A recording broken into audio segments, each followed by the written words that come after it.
হাসিনাকে নিয়ে বড় সিদ্ধান্ত বাংলাদেশের। হাসিনাকে ভারত থেকে বাংলাদেশে এনে চরম সিদ্ধান্ত বাংলাদেশের প্রধান উপদেষ্টা মোহাম্মদ ইউনূস সরকারের। শেখ হাসিনাকে বাংলাদেশে ফেরাতে মরিয়া সে দেশের অন্তর্বর্তীকালীন সরকার। এদিন জাতির উদ্দেশ্যে ভাষণে সে কথা স্পষ্ট করে দিলেন বাংলাদেশের অন্তর্বর্তীকালীন সরকারের প্রধান উপদেষ্টা মোহাম্মদ ইউনূস সরকার। হাসিনাকে প্রত্যর্পণের জন্য ভারতের কাছে আবেদন জানানো হবে বলেও জানান তিনি। একই সঙ্গে এদিন জাতির উদ্দেশ্যে ভাষণে নোবেলজয়ী অর্থনীতিবিদ বলেন, গত 15 বছরের সব কর্মের বিচার করব। হাসিনাকে ভারত থেকে ফিরিয়ে এনে বিচার হবে। বাংলাদেশকে প্রতিশ্রুতি দিলেন অন্তর্বর্তী সরকারের প্রধান মোহাম্মদ ইউনূস সরকার। গত 5ই আগস্ট পতন হয়েছিল হাসিনা সরকারের। তারপরে সেখানে অন্তর্বর্তী সরকার দায়িত্ব নেয়। প্রধান উপদেষ্টা হন শান্তির জন্য নোবেলজয়ী মোহাম্মদ ইউনূস। তারপর থেকে যে সে দেশে শান্তি ফেরেনি তার প্রমাণ মিলেছে বারবার। এরই মধ্যে 100 দিন পূরণ করলো অন্তর্বর্তী সরকার। আর সেই উপলক্ষেই দেশবাসীর উদ্দেশ্যে ভাষণ দেন ইউনূস। সেখানে তিনি প্রতিশ্রুতি দেন হাসিনার বিচার হবে। গত অগস্ট মাসে হাসিনা বাংলাদেশের গণবিক্ষোভের মুখে দেশ ছাড়েন। ভেঙে পড়ে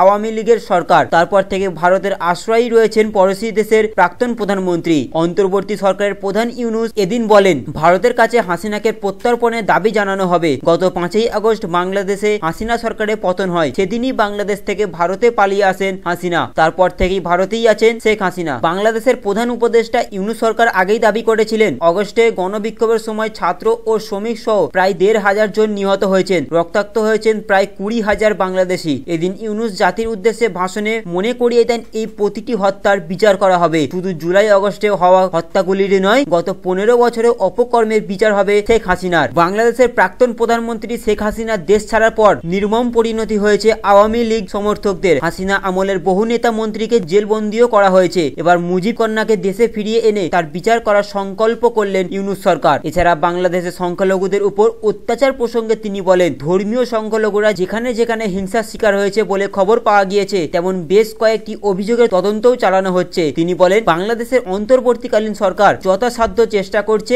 হিন্দুদের সুরক্ষিত রাখতে। আমরা এই প্রচেষ্টা অব্যাহত রাখবো। এছাড়াও পাশাপাশি তিনি বলেন, অন্তর্বর্তী সরকার যখন দায়িত্ব গ্রহণ করে তখন বাংলাদেশ ছিল সম্পূর্ণ নিরাপত্তাহীন দেশ। ধর্মীয় সংখ্যালঘুদের মধ্যে অহেতুক ভয় ছড়ানোর চেষ্টা করা হয়েছে। কিছু ক্ষেত্রে হিন্দুদের উপর হিংসার ঘটনা ঘটেছে, তবে তা সম্পূর্ণ অতিরঞ্জিত করে প্রচার করা হয়। সরকার দায়িত্ব গ্রহণের 2 মাস পরই সারা দেশে প্রায় 32,000 পুজো মণ্ডপে দুর্গাপুজো উদযাপিত করা হয়েছে। যে ছোট ছোট হিংসার ঘটনাগুলি ঘটেছে তা মূলত রাজনৈতিক ছিল বলে মন্তব্য করেছেন তিনি। প্রসঙ্গত, বাংলাদেশে অস্থির পরিস্থিতির মধ্যেই গত 8ই আগস্ট অন্তর্বর্তীকালীন সরকার গঠন করা হয়েছিল। তার প্রধান উপদেষ্টা হন মোহাম্মদ ইউনূস। অন্তর্বর্তীকালীন সরকারে 100 দিন পূর্তিতে এদিন জাতির উদ্দেশ্যে ভাষণও দেন ইউনূস সরকার। এদিন প্রায় 40 মিনিটের ভাষণ দেন তিনি এবং দেশকে গণতান্ত্রিক ধারায় ফেরাতে প্রয়োজনীয় সংস্কার শেষ হলেই দ্রুত নির্বাচনের রোডম্যাপ ঘোষণা করা হবে। গত 100 দিনে অন্তর্বর্তীকালীন সরকারের নানান পদক্ষেপের কথাও তুলে ধরেন তিনি। তারপরই শেখ হাসিনা সরকারের বিরুদ্ধে সরব হন ইউনূস সরকার। গত 15 বছরে বহুজনকে গুম করে খুন করা হয়েছে বলেও অভিযোগ করেন তিনি। এতে যারা জড়িত তারা কোনোভাবেই ছাড় পাবে না বলেও জানান অন্তর্বর্তীকালীন সরকারের প্রধান উপদেষ্টা। শেখ হাসিনা দেশ ছাড়ার পর তার বিরুদ্ধে একাধিক মামলা দায়ের করা হয়েছে। জুলাই আগস্টে বাংলাদেশের সংঘর্ষে মৃত্যুর কথা উল্লেখ করে ইউনূস বলেন, জুলাই আগস্ট হত্যাকাণ্ডের বিচারের কাজ বেশ ভালোভাবেই এগিয়ে যাচ্ছে। প্রাক্তন প্রধানমন্ত্রী শেখ হাসিনাকেও ভারত থেকে ফেরত চাইবো আমরা।